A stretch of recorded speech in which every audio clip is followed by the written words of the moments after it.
It started with a young Asian man who was conned 1.5 million shillings for this fake gold. Our trail to catch the conmen, who are also kidnappers, took us to various meetings within the city with our hidden cameras. After assuming a foreigner's identity, I feigned interest in buying gold. I set out to find how they have managed to con many of their millions. The first day we met Kennedy Kafue, alias James the Broker. We noticed his other accomplice roaming the Westgate shopping mall, monitoring our meeting. Since I was a foreigner, they had to quickly establish whether I was their right target or not. In this case, I was. Immediately after we split up, my cover-up secretary was followed by this man to the lifts, but what he didn't know is that we were filming his movements from a secret location.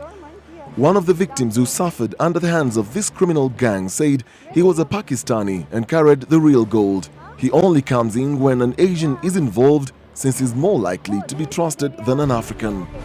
I left the building to take a cab back to my supposed hotel room before flying out to Dubai to return to the country the following day at 2 p.m.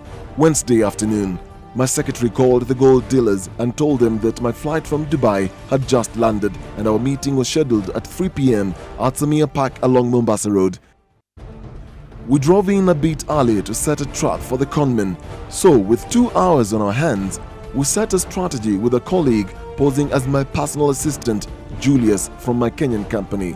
This criminal gang doesn't like dealing with 2 or more people in one sitting. The bait was to be alone to assess just how far they will go. 20 minutes after 3 p.m., James the Broker arrived. Another group had arrived earlier and was waiting for a signal that indeed I was alone and a genuine potential buyer. Interestingly, 2 men who I would later learn were the so-called geologists had walked in together. Oh, but I always deal with that. No, I forgot. Yeah. Okay. Yeah. This is Kenyan? No, he's from Tanzania. He's a guy who have his own mining from that place. Oh, he has a mine there. They have their own mining there. So me, I always go there, look for. I look for them. I bring here. I take to idioms. Okay. That way. Okay. Yeah. Oh, he's an old guy, and I normally get him. So he's the one who's coming? Yeah, he's the one who's coming with it. Then I call the geologist to test for us.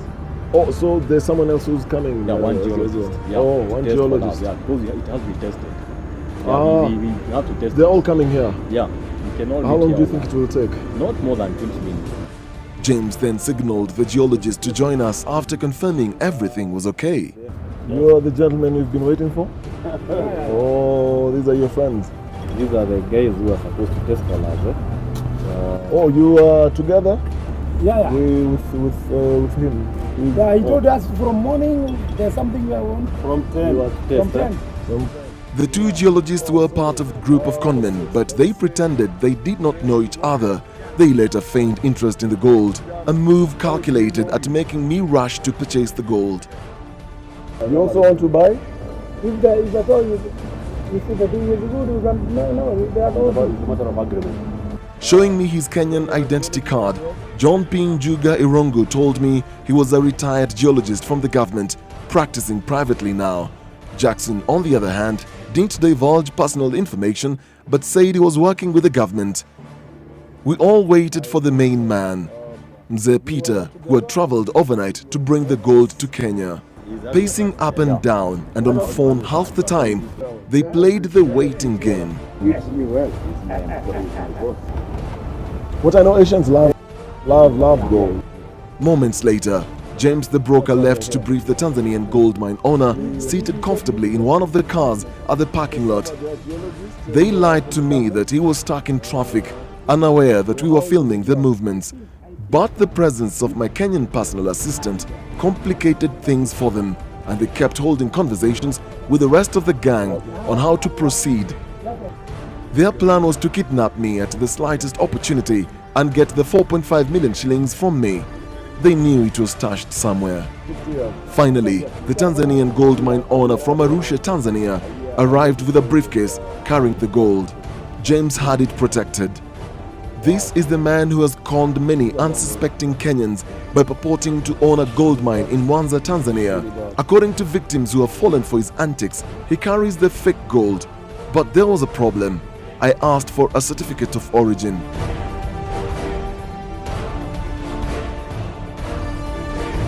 Who's this? This is Zay. How are you? Peter. We finally agreed on $80,000, equivalent to 6.8 million shillings for the 1.6 kilograms of gold. Your bank is a dollar. Yeah, so I have to Kenyan money or what? No, you want? Me, I can carry Kenyan currency. Okay, or Tanzania currency. In Tanzania, we take Kenya currency and we go there. It's just like dollar. With the deal sealed that I was going to pay the following day after a confirmatory test on the gold, we moved to the geologist's car. I'm coming. You're also going to the jumps? Okay.